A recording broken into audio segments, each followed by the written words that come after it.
اللہ اللہ سبحان اللہ سبحان اللہ سبحان اللہ رب العالمین والعاقبۃ للمتقین والصلاة والسلام علی سید الانبیاء والمرسلین وعلی آلہ واصحابہ اجمعین اما بعد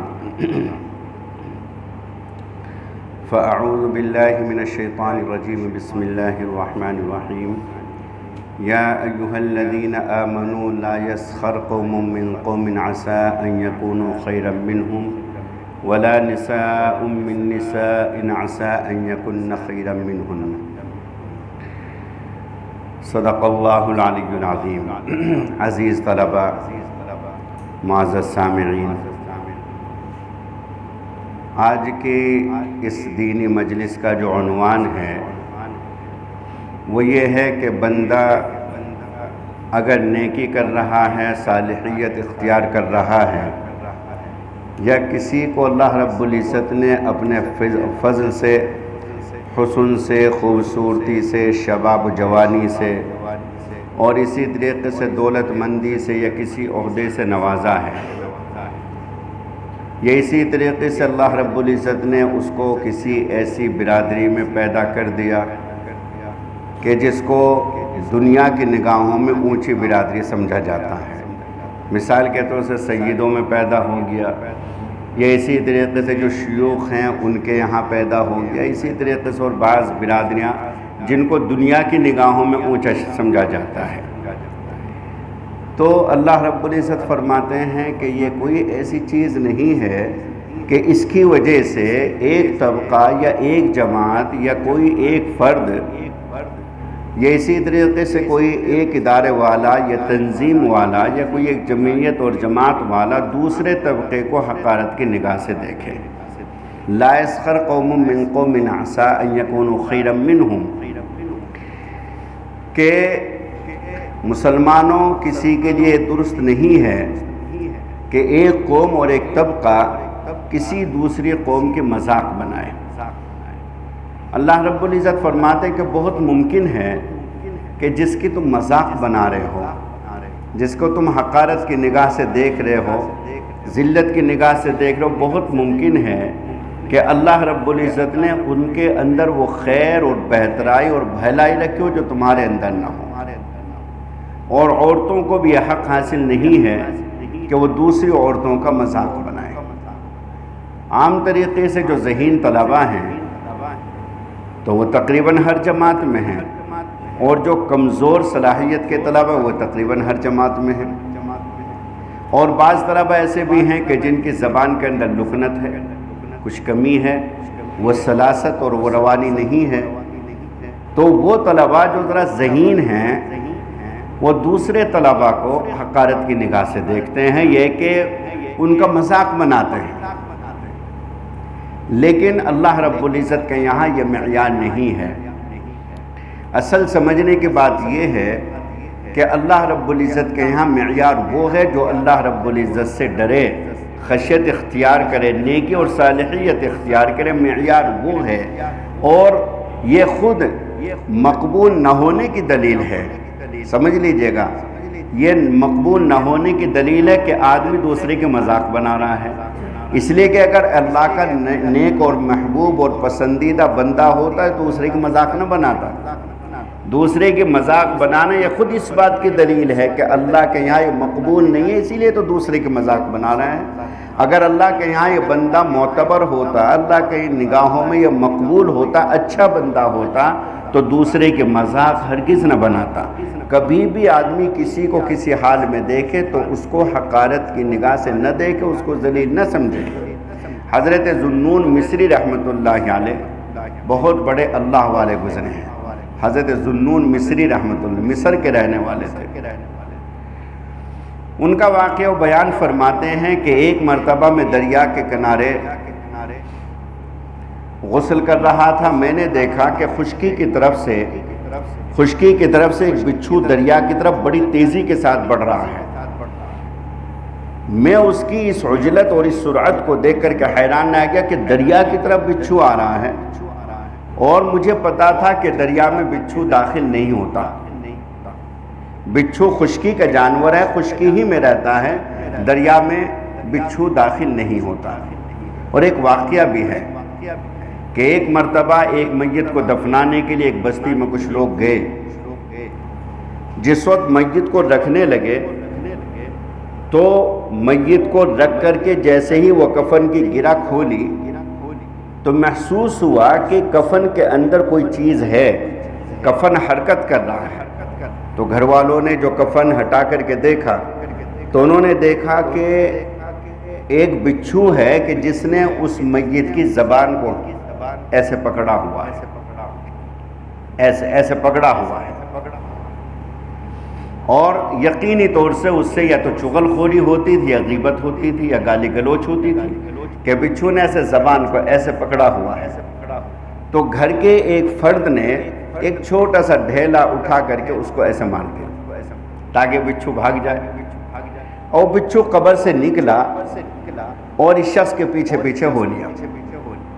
اب یہ بڑا پریشان، جہاں بھی جاتا ہے یہ بچھو اس کے پیچھے پیچھے، گھر جاتا ہے یا اپنے جنگل میں جاتا ہے یا کسی اور کے یہاں جاتا ہے اپنی جان بچانے کے لیے، بچھو اس کے بالکل پیچھے پیچھے، بڑا پریشان۔ تو اسے کسی نے بتایا کہ دریا جو گاؤں کا ہے اس میں داخل ہو جاؤ اور اس دریا میں بچھو نہیں جائے گا۔ چنانچہ اس نے موقع پا کر کے وہ دریا میں داخل ہو گیا، بچھو بھی اس کے پیچھے پیچھے دریا کے کنارے پہنچ گیا۔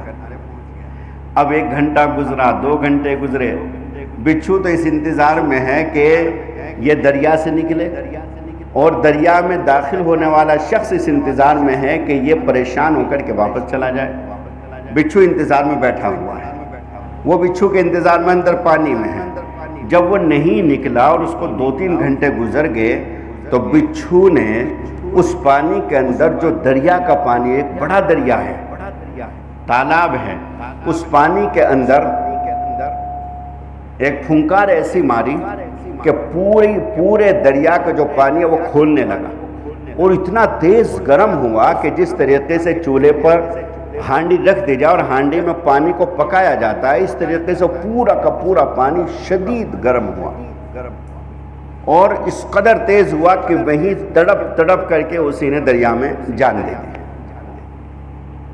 وجہ کہ اس لیے کہ وہ اس دنیا کا بچھو نہیں تھا، وہ عالم برزخ کا بچھو تھا، عالم برزخ کا بچھو تھا۔ اسی لیے اگر قبر میں مردے کو رکھنے سے پہلے، رکھنے کے بعد ایسی کوئی چیز نظر آئے جو بظاہر تو سانپ یا بچھو ہے، تو اس کو اس طریقے سے کہ اس کو کوئی ڈنڈی مارے یا کوئی ڈھیلا مارے، ایسے نہیں کرنا چاہیے، بلکہ اللہ رب العزت سے دعا کرنی چاہیے، پروردگار یہ آپ کا حکم ہے، یہ آپ کا حکم ہے کہ میت کو مٹی کے حوالے، قبر کے حوالے کر دیا جائے، آپ کے حکم کو اختیار کرنے کی خاطر ہم نے یہ اس میں رکھ دیا ہے، اے اللہ اس کو دور کر دے تاکہ ہم ان کی تدفین آرام سے کر دیں، اور دعا کریں مغفرت کی، بخشش کی، اللہ کی رحمت کی متوجہ ہونے کی، لیکن ایسی حرکت نہ کرے کہ جیسی حرکت وہاں ہوئی۔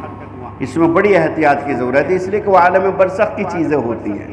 اب ظاہر سی بات ہے کہ ایک چھوٹا سا بچھو وہ پھنکار مارتا ہے دریا اور تالاب کے اندر، پورا دریا کا پانی تیز گرم ہو جاتا ہے، کھولنے لگتا ہے۔ تو حضرت ذوالنون مصری رحمۃ اللہ علیہ فرماتے کہ مجھے پتا تھا کہ دریا کے اندر بچھو داخل نہیں ہوتا، اس لیے میں تیزی اس کی دیکھ کر کے حیران رہ گیا۔ ابھی وہ کنارے پر پہنچا ہی تھا کہ اندر سے دریا میں سے ایک تیز رفتار کچھوا کنارے پر پہنچا۔ اب کچھوا پانی میں ہے اور بچھو پانی کے باہر دریا کے کنارے پر ہے، وہ خشکی میں ہے، وہ تری میں ہے۔ اب یہ جو بچھو ہے یہ اچھلا اور اچھل کر کے کچھوے کی پیٹھ پہ سوار ہو گیا، کچھوے کی پیٹھ پہ سوار ہو گیا۔ اب کچھوا اس کو لے کر کے چلتا ہے دریا میں۔ حضرت ذوالنون مصری رحمۃ اللہ علیہ فرماتے ہیں کہ مجھے حیرانی ہوئی، ایسا تال میل بچھو کا اور کچھوے کا، تو اس لیے مجھے حیرانی ہوئی۔ میں بھی اپنے کپڑے لے کر کے میں بھی ان کے پیچھے پیچھے دریا میں چل گیا۔ دوسرے کنارے پر یہ کچھوا اس بچھو کو لے کر کے پہنچا اور بالکل خشکی کے قریب پہنچا، یہ اسی طریقے سے کود کر کے اور پھر خشکی کے اوپر چلنے لگا۔ میں بھی اس کے پیچھے پیچھے چل دیا، تو دور جا کر کے میں نے دیکھا کہ ایک نوجوان ایک درخت کے نیچے سویا ہوا ہے، ایک درخت کے نیچے سویا ہوا ہے، اور وہ غفلت کی نیند میں ہے، اس کو کچھ معلوم نہیں۔ اب مجھے اندیشہ ہوا کہ شاید اللہ رب العزت نے اس بچھو کے ذریعے اس کی موت مقدر کی ہے۔ میں بھی کچھ سوچ ہی رہا تھا کہ اس کے ساتھ کیا سلوک کیا جائے، اس کو مارا جائے، اس کو ڈرا کیا کیا جائے، بھی میں سوچ ہی رہا تھا کہ دوسری طرف سے میں نے دیکھا کہ ایک بہت ہی زہریلا سانپ اس سوئے ہوئے آدمی کی طرف بڑھ رہا ہے۔ اب میں حیران کہ ادھر سے بچھو ہے اور ادھر سے ایک سانپ تیزی کے ساتھ آ رہا ہے، یا تو یہ ڈسے گا یہ ڈسے گا یا دونوں ڈسیں گے۔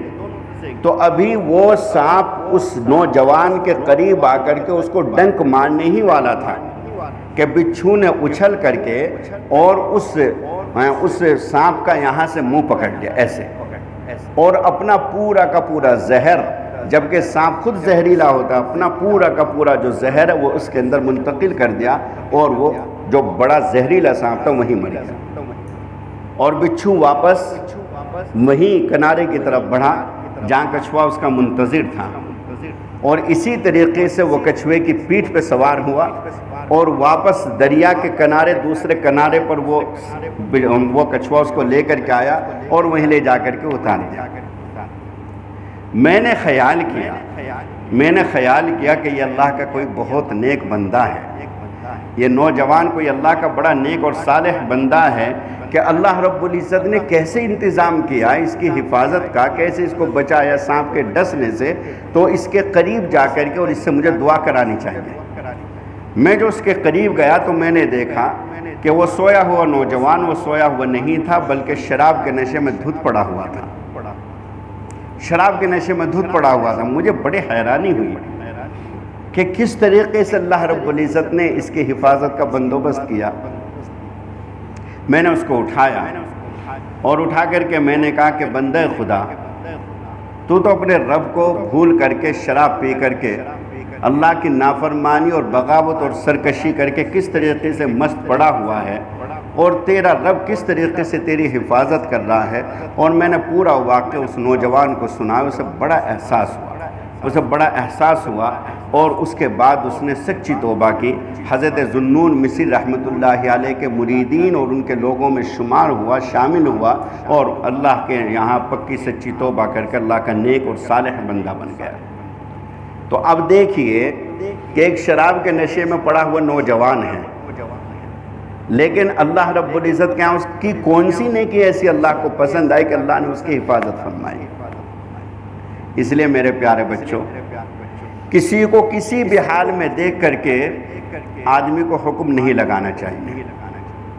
ایک دوسرے بزرگ کا واقعہ ہے کہ ایک روز سورج غروب ہونے کا وقت تھا، میں چلا جا رہا تھا، میں نے دیکھا کہ دریا کے کنارے ایک نوجوان لڑکا اور ایک نوجوان لڑکی دونوں بیٹھے ہوئے ہیں، اور ان کے برابر میں ایک بوتل رکھی ہوئی ہے جس میں میرا خیال یہ ہوا کہ اس میں شراب ہے، اور مجھے خیال ہوا کہ غالباً یہ سورج کے غروب ہونے کے انتظار میں ہے، اس مقصد سے تاکہ سورج غروب ہو، شراب پئیں اور یہ بدکاری کریں۔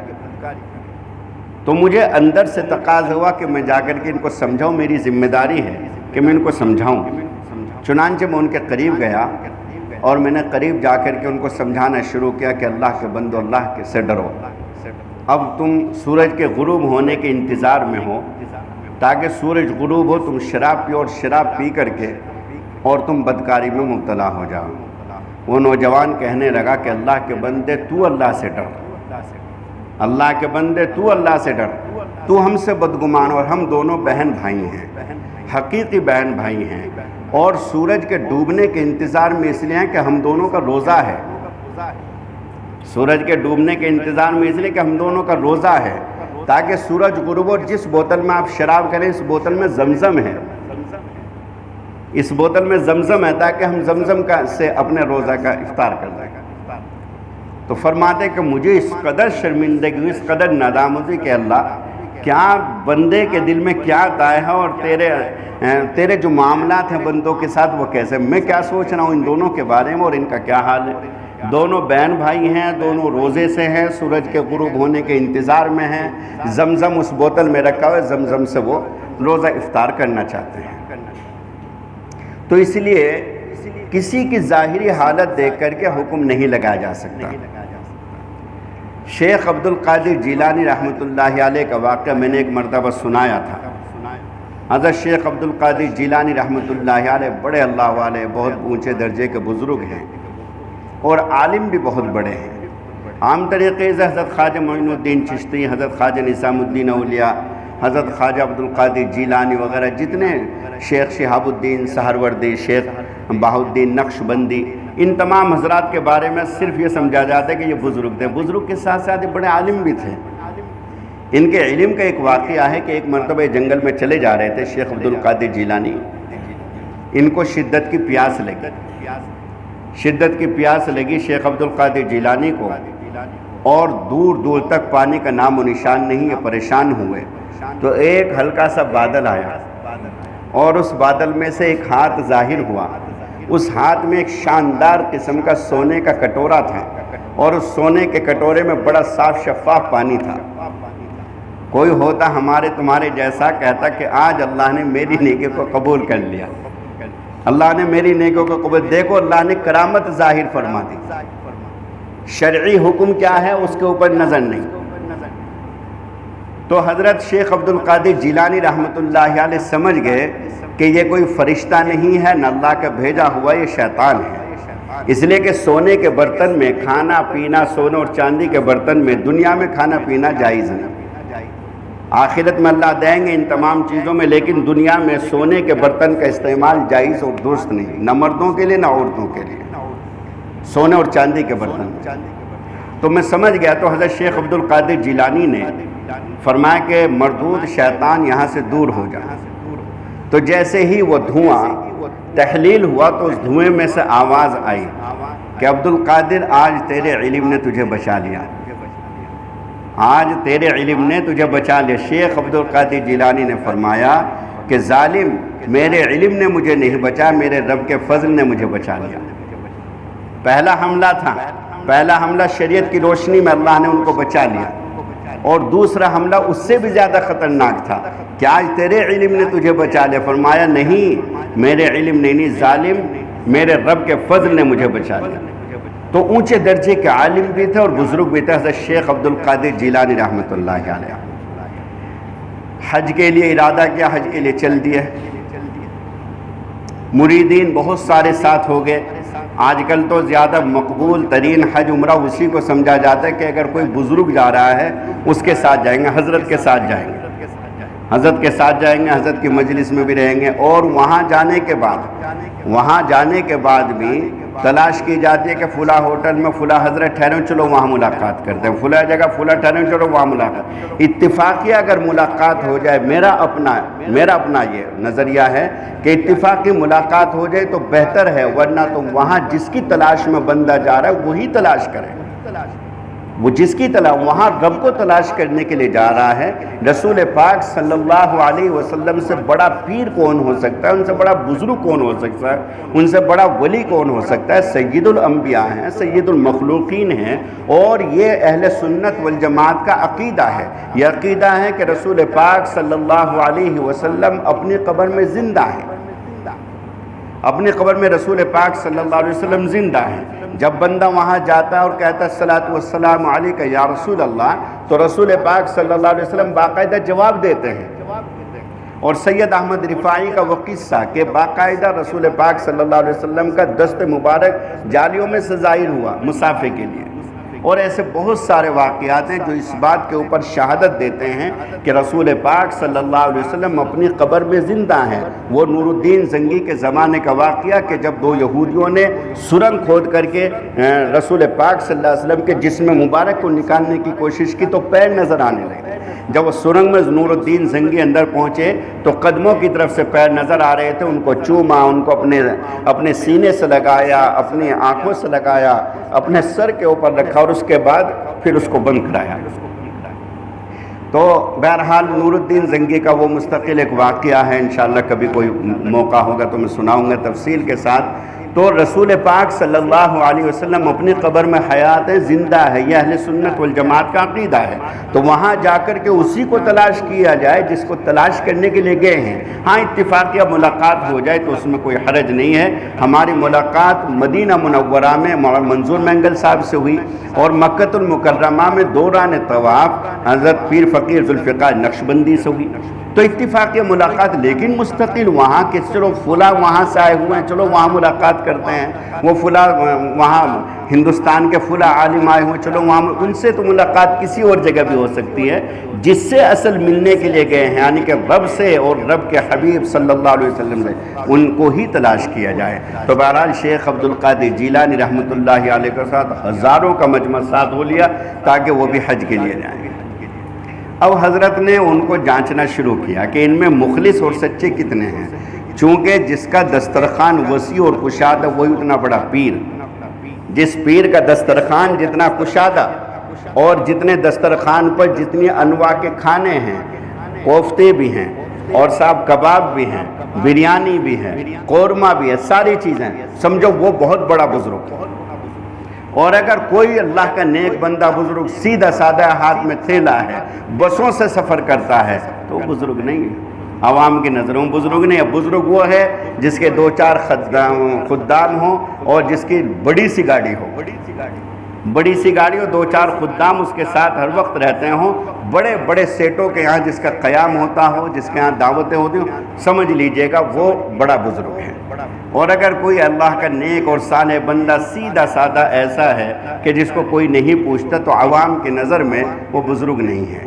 تو آج کل خانقاہیں بھی وہ تلاش کی جاتی ہیں کہ جہاں شاندار قسم کا کھانا ملے، لذیذ کھانا ملے۔ وہ خانقاہیں رد کر دی جاتی ہے کہ جہاں اصلاح کے تعلق سے کچھ 2-4 باتیں کہہ دی جائیں۔ اگر 2-4 باتیں کہی جا رہی ہیں تو وہ برداشت نہیں ہے، کہاں کچھ نہ جائے، خلافت بغیر اس کے مل جائے، بغیر ریاضت کے، بغیر مجاہدے کے، بغیر مشقت کے، بغیر ذکر کے، نہ ذکر جہری کا پتہ، نہ ذکر سری کا پتہ، نہ ذکر خفی کا پتہ، نہ 12 تسبیح کا پتہ، کچھ نہیں، بس خلافت مل گئی، سمجھو جنت کا سرٹیفکیٹ مل گیا۔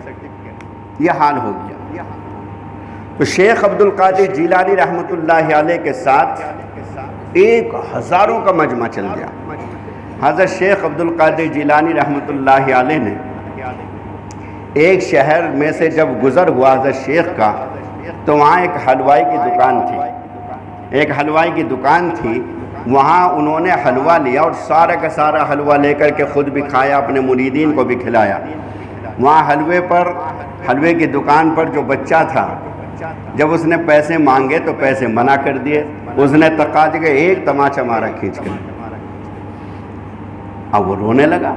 اب وہ جو مریدین تھے ساتھ میں کچے پکے، انہوں نے خیال کیا کہ بتائیے، ایک تو اس کا جائز حق ہے، یہ حلوے کے پیسے مانگ رہا، بجائے اس کے کہ حضرت حلوے کے پیسے دیتے، واپس تماچا مار دیا۔ تو اس لیے وہیں سے کچھ لوگ واپس ہو گئے، کچھ آگے پہنچے اگلے شہر میں، دیکھا کہ سامنے سے خوبصورت عورت آ رہی ہے، سامنے سے خوبصورت، اس کو پکڑا اور سب کے سامنے اس کا بوسہ لے لیا، سب کے سامنے اس کا بوسہ لے لیا شیخ عبد القادر جیلانی نے۔ اب جناب اب تو بالکل ہی تو ان کے اندر ہلچل مچ گئی، یہ کیسے بزرگ ہیں؟ ایک جوان عورت سامنے سے آئے اور کوئی اللہ کا نیک بندہ اتنا بڑا بزرگ، اتنا بڑا اللہ والا، اور ایسی حرکت کر دے، تو کافی لوگ واپس ہو گئے، ہزاروں کی تعداد میں سے گھٹے، اب چند سو رہ گئے۔ اس کے بعد کچھ آگے پہنچے، کہنے لگے انا ربکم الاعلی۔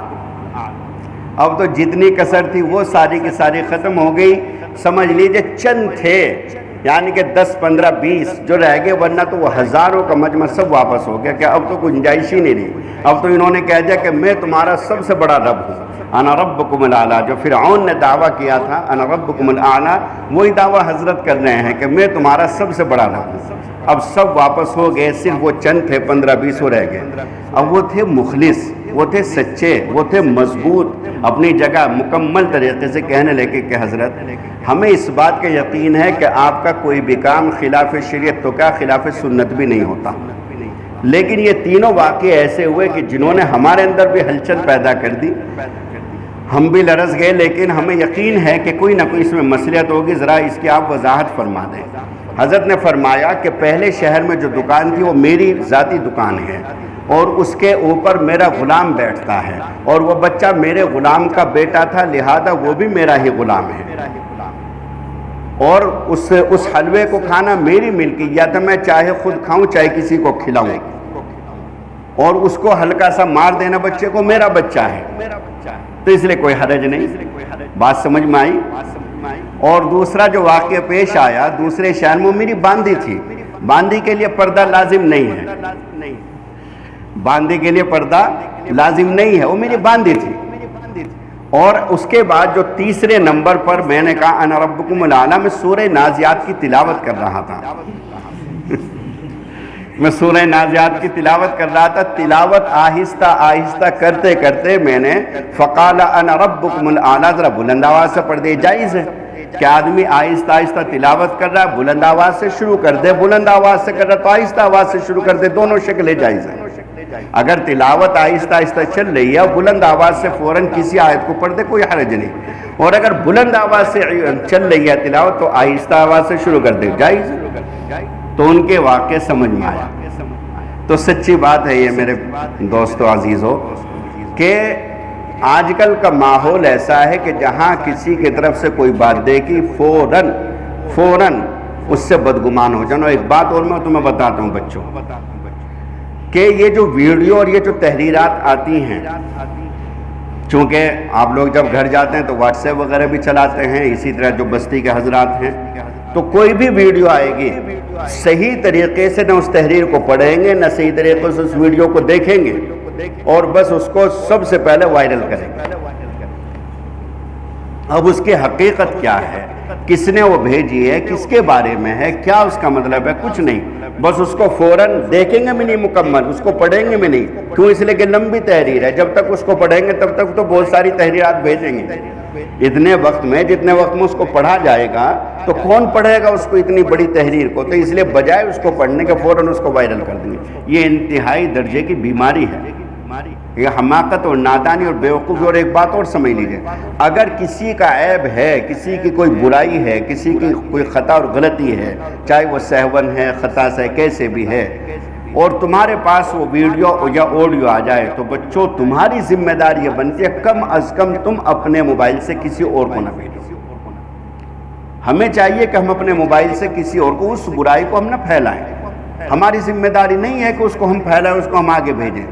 اٹھا کر کے کوئی بھی ایسی ویڈیو آڈیو آتی ہے کسی عالم کے بارے میں یا کسی عام آدمی کے بارے میں، کسی کے بارے میں کوئی بری ویڈیو آتی ہے کہ جس سے کہ اس کی توہین لازم آئے، وہ بے آبرو ہو، اس کی عزت خراب ہو، یا کہ اس کے منصب کے اوپر چوٹ لگے، یا اسی طریقے سے اس کا کوئی بھی جو جس عہدے پر ہے اگر اس کو زد پہنچتی ہے اور اس طرح کی چیزیں ہیں تو اس طرح کی چیزوں کو وائرل نہیں کرنا چاہیے، نہ یہ ہماری ذمہ داری۔ اور حضرت تھانوی نے بڑے کام کی بات لکھی ہے، حضرت تھانوی رحمۃ اللہ علیہ نے لکھا ہے کہ اگر تم کسی بندے کی طرف سے اچھا گمان رکھو گے، حسن ظن رکھو گے، تو اللہ رب العزت کے یہاں ہرگز یہ نہیں پوچھا جائے گا کہ میرا فلاں بندہ تو خراب تھا، غلط تھا، وہ بے نمازی تھا، وہ شرابی تھا، تم نے اس سے اچھا گمان کیوں رکھا؟ اللہ کے یہاں نہیں پوچھا جائے گا، لیکن اللہ کے یہاں یہ ضرور پوچھا جائے گا کہ میرا فلاں بندہ تھا، اس کی طرف سے تم بدگمان کیوں ہوئے؟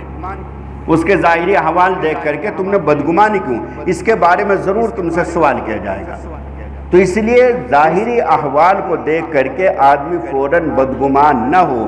اسی آیت کے آگے جو میں نے آپ لوگوں کے سامنے آیت تلاوت کی ہے، اسی میں آگے چل کر کے جو مضمون اللہ رب العزت نے بیان فرمایا آگے یہ ہے، ان بعض الظن اثم، بعض گمان بڑے گناہ ہوتے ہیں، ولا تجسسوا، لوگوں کے عیب تلاش کرنے میں مت لگو، اور اگر تمہیں کسی ساتھی کا عیب معلوم ہو جائے بچوں تو تمہاری ذمہ داری بنتی ہے کہ تم اس کے اوپر چادر ڈالو۔ اس کے اوپر تم مکمل طریقے سے اس کو چھپا دو. اس کو چھپانے تمہاری شرافت اور تمہاری انسانیت کا تقاضا یہ ہے کہ تم اس کے اوپر چادر ڈال دو. لیکن یاد رکھیے گا کہ ایسا یہ اس وقت ہے کہ اگر کوئی ایسی غلطی اس طالب علم کے سامنے تمہارے آ جائے اپنے ساتھی کی کہ اس سے دوسروں کو نقصان نہ ہو. جو اس سے غلطی ہونی تھی ہو گئی. باقی ذمہ داروں کو بتانا یہ عیب تلاش کرنا نہیں ہے، نہ اس کو شکایت کہیں گے، بلکہ اس کے حق میں بھی فائدہ مند ہوگا جس کی شکایت ہو رہی ہے، اور تمہارے حق میں بھی فائدہ مند ہوگا. اس کی بھی اصلاح ہوگی اساتذہ کی طرف سے اور ذمہ داروں کی طرف سے، اور اسی طریقے سے اس کا بھی نفع ہوگا، تمہارا بھی نفع ہوگا. لیکن عام آدمی کے سامنے یا عام ساتھیوں کے سامنے کہ جو صرف اس کا مذاق بنائیں گے اور اس کو بے آبرو کریں گے اور دوسروں کے سامنے اس کو ذلیل کریں گے، ان کے سامنے بچوں اس کے عیب کو ذکر نہ کیا جائے، اس کی اس خامی کو بتایا نہ جائے. یہ ذمہ داری بنتی ہے ہر ایک کی. اللہ رب العزت ہم سبھی کو عمل کرنے کی توفیق عطا فرمائے. آمین. وآخر دعوانا ان الحمد للہ رب العالمین.